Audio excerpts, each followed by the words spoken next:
Today we're going to be talking about resveratrol. So what is resveratrol? Well, resveratrol is most commonly known for being that special little compound in red wine that causes so much healthy benefits. It's most commonly referred to as an antioxidant. Resveratrol has a number of beneficial effects on our health. It's an antioxidant. It protects the heart and cardiovascular system. It's actually showing promise as an anti-aging compound. It has anti-diabetic effects. It prevents some types of cancer. It protects the skin. It's an anti-inflammatory. It's neuroprotective, or in other words, it protects the brain. Trans resveratrol actually increases testosterone levels and has become a new bodybuilding supplement. It also has antiviral effects. It reduces opioid tolerance. Starting to elaborate on those points, as an antioxidant, your body needs oxygen for your metabolism, but one of the natural byproducts is going to be free radicals. Free radicals can attack your tissue, they can attack your DNA. As we age, more and more DNA damage happens. Your DNA can't replicate itself as well, and there are errors, and these errors manifest themselves as aging, wrinkles. You aren't able to have the same energy, strength. Certain things start shutting down. We call it aging. Heart protection and cardiovascular protection.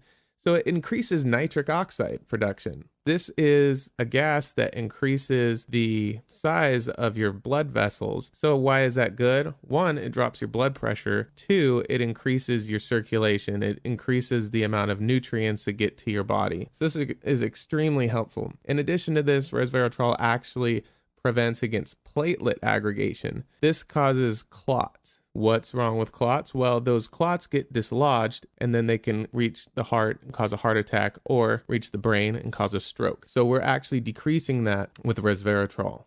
Anti-aging, besides its antioxidant properties that we discussed already, it also activates a group of proteins that have been recently discovered called sirtuins. Sirtuins have been heavily researched by David Sinclair and his pharmaceutical company that are trying to create a product that can actually reverse aging and prevent it. And what these do is they stop genes that turn on as we grow older. These genes flip on and naturally start the aging process. Sirtuins block those genes from ever becoming activated. So it's almost like a chain reaction. The sirtuins prevent activation of the aging genes. Resveratrol activates these sirtuin proteins so they can help the anti-aging. So resveratrol to sirtuins equals anti-aging.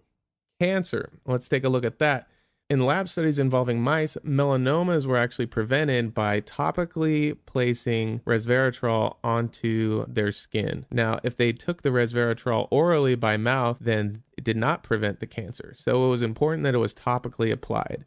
I'm not sure if stomach acid or certain digestive enzymes broke up its active ability to fight cancer, or if it just needed to be in high concentrations in direct contact with the cancer cells themselves. This actually further demonstrated itself with a study with lung cancer. Resveratrol was injected into the peritoneum or body cavity of mice, and that actually prevented lung cancer. However, as in the other study, if it was taken orally, then it did not prevent the lung cancer. Okay, so it's also anti-diabetic. Resveratrol has actually been shown to decrease your blood sugar levels, especially after a meal. In addition to that, it also decreases symptoms that are very common to diabetics, such as polydipsia, which is the feeling of excessive thirst, always thirsty, or polyphagia, which is excessive hunger, always hungry. It also decreases loss of body weight, and it's body weight caused by muscle wasting. Diabetics typically, because of the way that the disease or condition works, your body starts stripping down your muscle in your legs, your arms, and you actually increase your gut size from fat. So this will actually decrease your body's inclination to do this as a diabetic.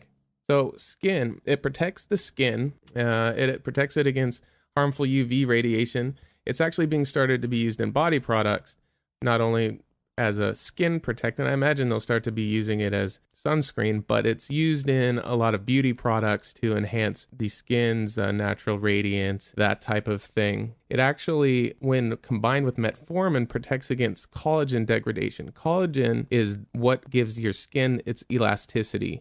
When you pull on your skin and it goes back to where it was, that's because of the collagen in it. And as you age, the ability to produce collagen decreases and results in droopiness and sagging we call wrinkles.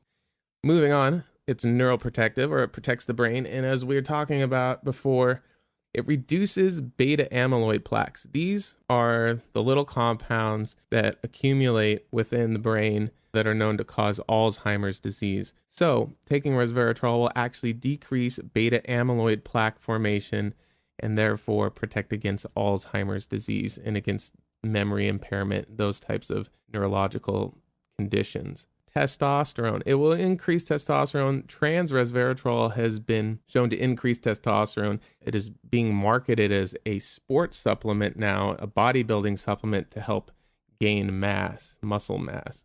Okay, as far as antiviral properties, without any irritation or toxicity to the skin, resveratrol, when applied to herpes simplex virus, such as genital herpes or oral herpes, in other words, it's a cold sore, either one, it actually inhibits the virus replication. It has also been shown to enhance the ability of HIV drugs to decrease the virus. It has also been shown to stop the growth of varicella zoster, influenza, and human cytomegalovirus. Another one we're going to talk about is opioid tolerance reduction. So this is kind of an interesting application. When resveratrol is injected into the spinal column, it actually reduces the subject's opioid tolerance.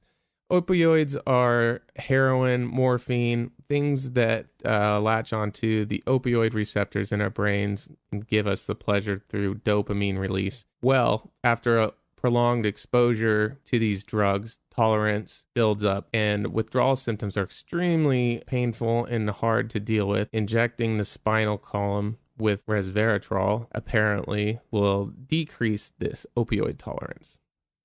Well, there you have it, resveratrol, a very interesting compound with a lot of health benefits, potential health benefits. A lot of the times these compounds do get hyped up more than their actual benefits, and results always vary with individuals. So make sure you keep that in mind and you talk to your doctor about supplementing with it. Check out the article below for more information, then also dosing amounts that you need to take. A specific amount needs to be taken for you to see the health benefits. The amount in red wine, sadly, isn't enough. So check out that article below and make sure you stay tuned for more videos. Please subscribe, like the video if you thought it was helpful, and we'll see you around.